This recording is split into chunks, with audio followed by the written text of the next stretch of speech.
Rasululloh sallallohu alayhi va sallamning payg'ambarliklariga bo'ri guvohlik berdi.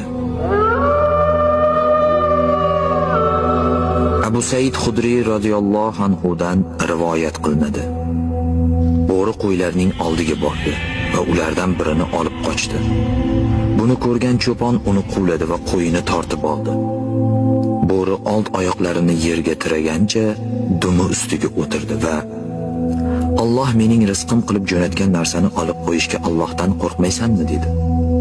Cho'pon, "Vo ajabo, bo'ri insondek gapirsa-ya" dedi. Bo'ri, "Senga bundan ham ajoyibroq narsa haqida aytaymi? Yasribda Muhammad sallallohu alayhi va sallam insonlarga bo'lib o'tgan ishlarning xabarini bermoqda" dedi.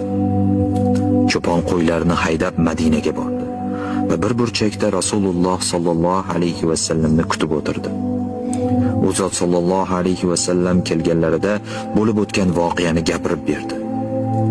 Rasululloh sallallohu alayhi va sallam odamlarni to'plashni buyurdilar va ular kelgach cho'ponga qarab, bo'lib o'tgan hodisani so'zlab berdilar. Cho'pon bo'lgan voqeani aytdi. Rasululloh sallallohu alayhi va sallam u to'g'ri so'zladi. Muhammadning joni uning izmida bo'lgan zotga qasam, yirtqichlar inson bilan kishi qamchisining uchi yoki oyoq kiyimining bog'ichi ila so'zlashmagunicha qiyomat qoyim bo'lmaydi dedilar.